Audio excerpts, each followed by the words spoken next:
So, clear up any misconceptions. Sure. I think that one of the things that what happened here is an unfortunate set of circumstance in terms of how it's been presented in terms of social media and with the public. What I can tell you is that we would never have a body in our possession that a family has entrusted our help with another funeral home in any way, disrespectful kind of way, or without any proper paperwork or documents while the body's in our possession. I think that people have accused us of trying to be a funeral home or a actual mortuary. That's not what we do. We are a mortuary support services where we help other funeral homes. But there is another side to the law where the family does not need a funeral home nor a funeral director, and it's in the Ohio Revised Code in order to pursue what is called disposition, cremation, or burial for their loved one. The family doesn't have to pay the skyrocketed prices that the funeral establishment has set for people. I think what is important is that is why the establishment has personally come after me with the Ohio Board of Embalmers and Funeral Directors, using the Ohio Attorney General as their pit bull to come after me, because I've educated families that you can reduce your costs by half and by thirds, by an $8,000 bill down to a $2,000 bill. By simply educating yourself and using the forms from the Ohio Department of Health to submit your own death certificate, to handle your own loved one's body. So when people come and trust us, who are our family and our friends, and particularly who reach out to us for our help, we help them and we educate them. That's what we do. We would never have anybody in a harmful situation or in a place that they're not permitted to be. So the question is, why would you be storing bodies in this facility, which is not a licensed place to store bodies? So you don't have to, we're not a storage facility. We're not storing bodies here. But that's two bodies were taken from here. Yes, sir. So why were they there? So as the mortuary support company, when a body is on its way to the funeral home or to the crematory, there are some times where we need to place a body in a safe location while we take care of other matters. And I think that's the misconception, that people have this misconception as if we're just storing bodies every day by day, and leaving bodies. That's not what we do. The mortuary transportation business never stores bodies. They take them from where the body is taken from directly to the funeral home. There are no stops in between. What you did here is you stored bodies here, and that's not allowed under Ohio Revised Code. Let me tell you this again, is that there are mortuary companies who will store bodies overnight, perhaps. This isn't a facility that's licensed to do that. You don't have a cooling system in here. Well, if a body's been embalmed, you don't have to have a cooler to have a body in your presence. If a body has been embalmed, according to the Ohio Revised Code.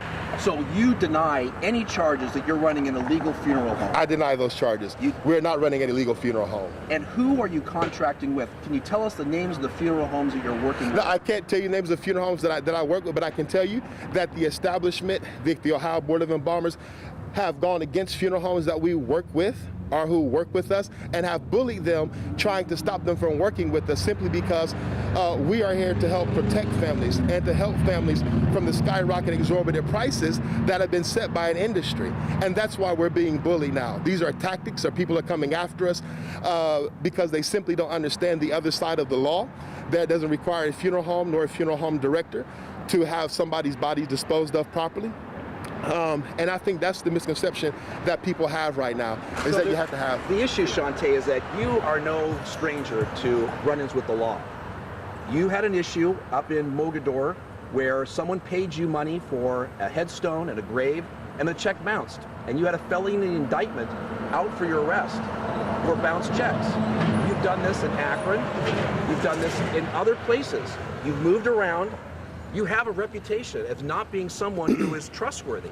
Well, number one, I haven't moved around. I was invited to this neighborhood where we are now in Driving Park. But can you talk about those cases I just mentioned? Those cases are in the past, but I can assure you we didn't take any money from the family at all. The family was supposed to pay a bill, perhaps, and maybe in that situation, that they did not pay. As you can see, what I was accused of was not what I did. Okay, then that has been paid for. I have talked to that family there about their headstone and about everything else they were supposed to get. Did you make it right? It's been made right, absolutely. So that situation there was made right with that family. That was another family who was a friend of mine, personal friends of mine, that was exploited by the media. The media publicized facts in that case that wasn't true either. And unfortunately, there was a felony that came from that incident but since then, me and the family have mended fences. So you've made good. Yes. You've made restitution. You've made everything, Yes. everything good. Okay. Yes. So just to clear up for people who saw it, they saw you put a body in a building, right? Okay. People are like, this is unusual because there's no name on the outside of this building. It doesn't say what kind of business is going on here. So people obviously felt concerned. Sure. And the Attorney General came and responded. And we had people who had told us who'd been inside and said, there was no business why those bodies should have been here. They were decomposing. You could tell that the formaldehyde had already been break down. One was in a box, one was in a plastic, one was wrapped in plastic. That's not how these bodies should have been taken care of. They should have been at a funeral home. Well, I think that in terms of here and the people's concerns, anybody that a family has trusted us with, or a funeral home, I should say, that trusts us with a body is always kept in proper conditions. There is never a time where a body is kept in an improper, unsanitary, unsafe condition that it should not be kept in. So this has been, you've had your facility checked by the Ohio Department of Health. It's been improved by the health department? What happens is in certain parameters, the Ohio Department of Health, and you can get this with phone calls because we've made tons of phone calls to the Ohio Department of Health, to the local health departments, and those things are on record that tell us we're not operating as a funeral home. So there's no permits and different things that may be required. But that's not what we do here. We're not here to be a funeral home or mortuary. That's not what we do. So we're not a place that's open to the public. So a family member contacts you, or you contact a family member and say, I have a less expensive option for you in terms of your funeral No, services. sir. We don't contact anybody. If family wants to hear from us, we're just by word of mouth. We don't advertise. We don't convey. We don't tell anybody we're a funeral home or we're funeral directors. That's not what Shawnte Hardin is. So walk me through the process. Family contacts you. They have a deceased loved one, and walk me through the process about what you provide. Well, if a family has an issue in terms, most of the time it's because a funeral home has charged them a particular amount of money that is over what they can afford to pay. They will often call me and ask me to come in and talk and negotiate with the funeral home on their behalf. That is what I do. And then the funeral home would do their funeral side of what they can do as a licensed funeral home. And as a non-licensed person, you do and offer what you can to a family in terms of those things. So what are you offering the family specifically? So what happens is that we'll offer a family transportation. We will offer to help a family calls and say, hey, can you help us dress a body to help keep the price down? Can you help put makeup on all those things that are not required for a licensed funeral director to do, we will go in and help a family with the licensed funeral home. So then what do you do with the body once the family hands over the body to you? What do you do? Well, that body will go to a crematory or to the cemetery. And what do you do in between those, between it gets to the family? Those bodies are always kept, those bodies go. So we don't necessarily keep bodies here. What happened on yesterday was an unfortunate set of circumstances where we had just temporarily housed, as explained to the Columbus Police Department, where we just temporarily housed a body for a moment. Another body who might have been here or whatever else, who was here, is not in terms of us storing her. When a family member who happens to be my family member, close friends, you have a certain amount of discretion that you can use in terms of being able to hold a body. So the two bodies that were here, explain why they were here. I don't quite understand. They were here. They were on their way to the crematory. And it's How long had they been here? One had only been just a matter of maybe an hour or so. And the other? Just a period of maybe over a week or so. A week? Yeah. Okay. But the body was embalmed. But the body was embalmed, and embalmed probably by a licensed funeral home. Yeah. That was chosen by the family. Okay. All right. Anything else, Shawnte, that you want to add? Thank you for coming by and explaining your side of the story. Sure. It's important because I think there is misunderstandings perhaps, and I think there also is, I don't think BCI would have come to your place of business if they didn't think something criminal was going on. Well, I think that the Bureau of Criminal Investigation has become a pit bull for the Ohio Board of Embalmers and Funeral Directors, and they're trying to target me. I become a target because of my race, because of the knowledge that I have, because of my experience.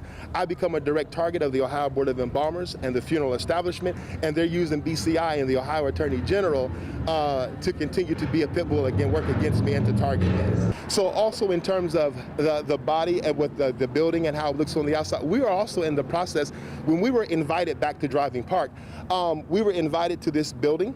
The owner invited us here, and we said, okay, we'll come to start beautifying the area. So we were in the process of also doing about almost $20,000 in renovations on this building with new doors and new windows and all of those things as well.